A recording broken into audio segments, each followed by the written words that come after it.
जम्मू कश्मीर में इंडस्ट्रियलिस्ट परेशान हैं। जम्मू कश्मीर में इंडस्ट्री का बहुत बुरा हाल है। इंडस्ट्रियल पॉलिसी का अता पता नहीं। इंडस्ट्रियलिस्ट इंडस्ट्रियां बंद करने की कगार पर हैं। हालात बहुत ख़राब हैं और इन ख़राब हालात के बीच में जो वादा 5 अगस्त 2019 को किया गया था कि 1 साल के अंदर अंदर जम्मू कश्मीर में इंडस्ट्रीज़ आएंगी, जम्मू कश्मीर में इंडस्ट्रियल इनकलाब आएगा, वो सब कुछ नहीं हुआ। ये बातें जम्मू कश्मीर के सियासतदान कर रहे हैं।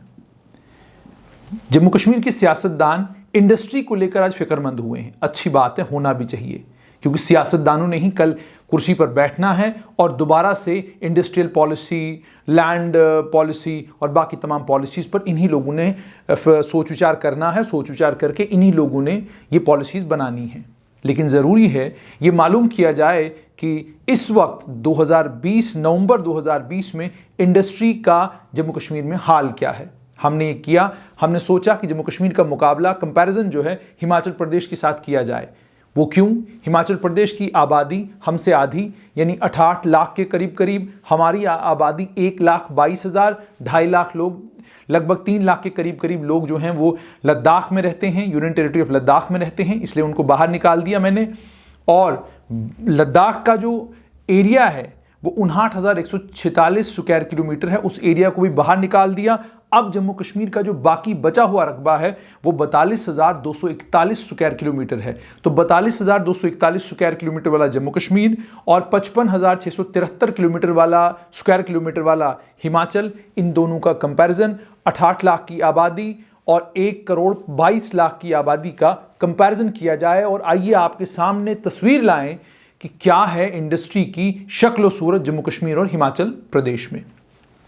सबसे पहले इंडस्ट्रीज का ताल्लुक जहां तक है, एनुअल सर्वे ऑफ इंडस्ट्रीज 2017-18 ये कहता है कि हिमाचल प्रदेश में 2,671 इंडस्ट्रीज हैं। उसके मुकाबले में जम्मू कश्मीर में कुल 1,019, यानी स्पेशल पैकेजेस मिलने के बावजूद, प्राइम मिनिस्टर्स रिकंस्ट्रक्शन पैकेज के बावजूद और पैकेज पे पैकेज मिलने के बावजूद जम्मू कश्मीर में इंडस्ट्रीज 1100 का आंकड़ा पार नहीं कर सकी। दुनिया भर की इंडस्ट्रियल स्टेट्स बन चुकी हैं, दुनिया भर की इंडस्ट्रियल स्टेट्स आइडेंटिफाई हो चुकी हैं और नई इंडस्ट्रियल स्टेट्स की बात लेफ्टिनेंट गवर्नर मनोज सिन्हा की एडमिनिस्ट्रेशन ने भी की है। उन्होंने भी गाजे बाजे के साथ कह दिया कि अब हमने इतने लाख कनाल जमीन जो है इंडस्ट्री के लिए रख छोड़ी है और अब बस रातों रात जो है यहां पर सोना उगने वाला है।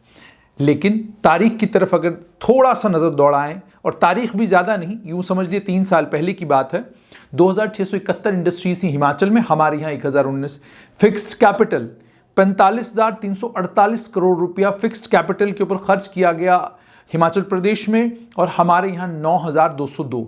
मेरे साथी ने भी मुझे बताया क्योंकि यहाँ इंडस्ट्रीज लगभग 3 गुना ज्यादा है हिमाचल में, तो जाहिर सी बात है कैपिटल भी वहां 3 गुना ज्यादा होगा। लेकिन 5 गुना ज्यादा कैपिटल है हिमाचल प्रदेश में, 5 गुना ज्यादा कैपिटल हिमाचल प्रदेश में, जिसकी आबादी कुल 68 लाख और अगर इस वक्त के हिसाब से देखा जाए तो आबादी लगभग 75 लाख के करीब करीब होगी। तो उस आबादी के लिए 45,348 करोड़ रुपया fixed capital, working capital 12,934 crore, Jammu Kashmir का 5,178 करोड़, इन्वेस्टमेंट जो हुई 58,491 करोड़ और जम्मू कश्मीर में 13,619 करोड़, हिमाचल में टोटल इनपुट 79,663 करोड़ और हमारे यहाँ टोटल इनपुट 25,663 करोड़, यानी 5 गुना ज्यादा इन्वेस्टमेंट हिमाचल प्रदेश में और हमारे यहाँ इन्वेस्टमेंट कुल 25,663 करोड़। और उसके बाद हमारे पास कामकाज, हमारे पास इंडस्ट्रीज में कामकाज करने वालों की तादाद 73,498, यानी 73,498 लोग जम्मू कश्मीर की इंडस्ट्रीज में नौकरी कर रहे हैं। और जब इसका मुआवजा हम हिमाचल के साथ, कंपैरिजन हिमाचल के साथ करते हैं, 2,05,781 लोग इंडस्ट्रीज में हिमाचल में काम कर रहे हैं।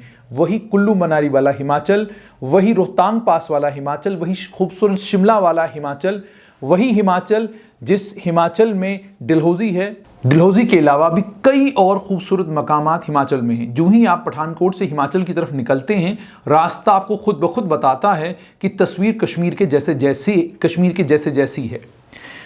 अब जैसे मैंने आपको बताया कि जहां तक वर्कर्स का ताल्लुक है, 2,05,781 और उसके जब ये हिमाचल प्रदेश में इंडस्ट्रीज में काम करने वाले वर्कर, और जम्मू कश्मीर में 73,498। वेजिस का जहां तक ताल्लुक है 2,370 करोड़ रुपया तनख्वाहों के तौर पर वागुजार किया जाता है हिमाचल में, और जम्मू कश्मीर में कुल 665 करोड़। यानी आप ये हिसाब लगाइए कि जम्मू कश्मीर में तनख्वाहों के ऊपर जो पैसा, सरकारी मुलाजमों की तनख्वाहों के ऊपर जो पैसा खर्च होता है, उस तनख्वाहों पर पैसा खर्च करने के लिए हमें कर्जा जो है वो मरकज़ी सरकार से लेना पड़ता है।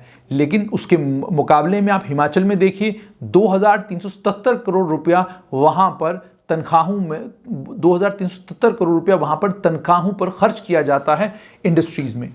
अब सवाल यहाँ पर यह है कि 665 करोड़ रुपया एक तरफ और 2,377 करोड़ रुपया दूसरी तरफ। ज़रा सोचिए हमारे बजट का कितना बड़ा हिस्सा इंडस्ट्रीज़, हमारे बजट का कितना बड़ा बोझ इंडस्ट्रीज़ उठा लेती अगर जम्मू कश्मीर में वो इंडस्ट्री का इनकलाब आया होता, जिस इनकलाब की बातें लगभग हर हुकूमत ने की। नेशनल कॉन्फ्रेंस की 2/3 मेजॉरिटी वाली 1996 से लेकर 2002 तक की हुकूमत रही हो, या उसके बाद पीडीपी कांग्रेस की हुकूमत रही हो, 2009 से 2014 तक नेशनल कॉन्फ्रेंस कांग्रेस की हुकूमत रही हो, या 2015 से लेकर 2017 तक पीडीपी बीजेपी की हुकूमत रही हो, सभी हुकूमतों ने यह कहा कि हम इंडस्ट्री का इनकलाब जम्मू कश्मीर में लाएंगे। लेकिन हकीकत यह है कि हज़ारों इंडस्ट्रियल यूनिट्स जम्मू कश्मीर में लगे, सब्सिडीज़ उन्होंने खाई, सब्सिडीज़ खाने के बाद, मुफ्त बिजली के लेने के बाद, वो लोग बजाय जॉब्स प्रोड्यूस करने के जम्मू कश्मीर के इकोनॉमिक स्ट्रक्चर में दीमक की तरह लगे रहे, अपना मुनाफा लिया और जम्मू कश्मीर से भाग निकले। जम्मू कश्मीर से जब भाग निकले तो किसी भी हुकूमत में ये ताकत नहीं कि उनके खिलाफ कोई कार्रवाई करे, किसी भी हुकूमत में ये ताकत नहीं कि उनसे ये सवाल पूछे कि आपको जम्मू कश्मीर में जगह इसलिए दी गई थी, बिजली पानी तमाम चीज़ें इसलिए दी गई थी ताकि आप जम्मू कश्मीर की अनएम्प्लॉयमेंट के मसले को हल करते। लेकिन आप आए तो आपने बजाय अनएम्प्लॉयमेंट के इस मसले को हल करने के आपने सब्सिडी का मज़ा लिया, आपने मुफ्त बिजली का मज़ा लिया, आपने बाकी तमाम चीज़ों का मज़ा लिया, और उसके बाद आप जम्मू कश्मीर से चलते बने। और एक और अहम बात वो ये है कि जब मैंने हिमाचल के साथ जम्मू कश्मीर का कंपैरिजन किया तो मैंने ये बताने की आपको कोशिश की कि सियासी लोगों को अब जम्मू कश्मीर की इंडस्ट्री की फिक्र शायद इसलिए पड़ी है क्योंकि उनको लगता है कि उनकी सियासी ज़मीन खिंच चुकी है। हर दाव हर पेच इस्तेमाल किया जा रहा है जिससे वो दोबारा से जम्मू कश्मीर के सियासी डिस्कोर्स में रेलेवेंट बने। ये रेलेवेंस की गेम है और इस रेलेवेंस की गेम में इंडस्ट्री को ना ही लाते तो ज़्यादा बेहतर था। 2017 तक एक्सपेरिमेंट हुए, 2019 तक एक्सपेरिमेंट हुए और अब भी एक्सपेरिमेंट ही हो रहे हैं। पुरानी इंडस्ट्रियल स्टेट्स पड़ी हुई हैं, वो अभी तक खत्म नहीं हुई, नई इंडस्ट्रियल स्टेट्स बनाई जा रही हैं। पुरानी इंडस्ट्रियल स्टेट्स जिन ब्यूरोक्रेट्स के कॉन्सेप्ट थे वही ब्यूरोक्रेट अब नए इंडस्ट्रियल स्टेट्स का कॉन्सेप्ट लेकर आए हैं। निज़ाम नहीं, न निज़ाम बदला है, न निज़ाम बदला है और ना ही निज़ाम को चलाने वाले लोग बदले हैं। निज़ाम भी वही है, निज़ाम को चलाने वाले लोग भी वही हैं। सिर्फ 5 अगस्त 2019 उस तारीख को एक ही चीज़ जम्मू कश्मीर में बदली, वो ये है कि संविधान ख़त्म हुआ, जम्मू कश्मीर का जो अलग झंडा था वो ख़त्म हुआ और जो अलग पहचान जम्मू कश्मीर थी वो ख़त्म हुई। अब एक पहचान है कि हम हिंदुस्तानी हैं, एक झंडा है तिरंगा और एक ही संविधान है जिसे भारत का संविधान कहते हैं।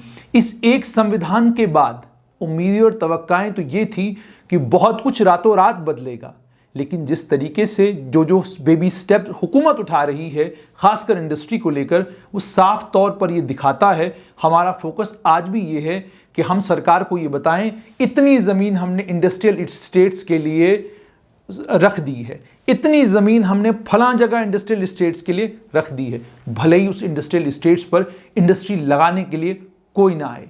मामला ये है कि जो इंडस्ट्रियल स्टेट ऑलरेडी एग्जिस्टिंग है जम्मू कश्मीर में, जो इंडस्ट्रीज़ ऑलरेडी जम्मू कश्मीर में हैं, उन इंडस्ट्रीज़ की मांगों को क्या हुकूमत सीरियसली ले रही है?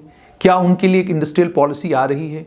क्या वो जो दिक्कतें और परेशानियां फेस करते हैं उन दिक्कतों और परेशानियों को दूर करने के लिए हुकूमत के पास कोई मैकेनिज्म है? क्या जम्मू कश्मीर की एग्जिस्टिंग इंडस्ट्री को और मजबूत करने के लिए हुकूमत के पास कोई इंसेंटिव है? क्या जम्मू कश्मीर की हुकूमत ये सोच रही है कि हमने जो लखनपुर से टोल प्लाजा हटाया था, जिस टोल की वजह से बहुत सारी इंडस्ट्री जो है बची हुई थी, उस टोल के हटने के बाद उस इंडस्ट्री का क्या होगा? क्या हुकूमत फ्रेट चार्जेस को लेकर कुछ सोच रही है? क्या जम्मू कश्मीर की इंडस्ट्री को हिमाचल, पंजाब और बाकी इंडस्ट्रियों के मुकाबले में खड़ा करने के बारे में हुकूमत का कोई विचार है? एक बात तो साफ है कि 1019 से 2600-2700 होने में बहुत वक्त लगेगा। कोई भी इंडस्ट्रियलिस्ट मजहब की बुनियाद पर जज्बात में आकर कभी भी किसी जगह इंडस्ट्री नहीं लगाएगा। हर इंडस्ट्रियलिस्ट जब भी किसी जगह इंडस्ट्री लगाना चाहेगा वो पहले मुनाफे के बारे में सोचता है। वो पहले ये सोचता है कि यहाँ इंडस्ट्री लगाने से उसे नुकसान होगा या फायदा होगा। देश हित में, देश के लिए कोई एक आधा इंडस्ट्रियलिस्ट या 4-5 इंडस्ट्रियलिस्ट जम्मू कश्मीर तो आएंगे, लेकिन वो इंडस्ट्रियलिस्ट भी अपना नुकसान जम्मू कश्मीर में कभी नहीं कराना चाहेंगे। हर इंडस्ट्रियलिस्ट मुनाफे के लिए कारोबार करता है। कोई भी इंडस्ट्रियलिस्ट जज्बातों में आकर, एहसासात को ध्यान में रखते हुए, लोगों की भावनाओं को ध्यान में रखते हुए या ये ध्यान में रखते हुए कि मुल्क की सियासत के लिए और मुल्क के मफादात के लिए क्या सही है, इन तमाम चीज़ों के लिए कोई भी कारोबार नहीं करता। कोई मुझे कहेगा भी, मैं मानने के लिए तैयार नहीं हूं। कोई भी बिजनेस हाउस हो वो मुनाफे के लिए कारोबार करता है और मुनाफा ही बिजनेस हाउस का मकसद होता है। इसलिए जम्मू कश्मीर के सियासतदानों को सिर्फ इतना कि आप अपने दौर की बात मत कीजिए, आप इंडस्ट्रियलिस्टों को लेकर इतना परेशान मत होइए। आपने अपने दौरे हुकूमत में कोई कमाल नहीं किया और जम्मू कश्मीर की हुकूमत से बस इतना कि आप जज्बात और एहसासात की दुनिया से बाहर निकलिए और आप प्रैक्टिकल ग्राउंड पर जाकर कारोबारियों की दिक्कतों और परेशानियों को सुनिए और जम्मू कश्मीर की एग्जिस्टिंग इंडस्ट्री को बचाइए। ये ना हो कि जो एग्जिस्टिंग इंडस्ट्री है वो एग्जिस्टिंग इंडस्ट्री भी कमजोर हो जाए, क्रम्बल कर जाए और नई इंडस्ट्री आए, उसे परेशानियों को यहां पर सामना करना पड़े।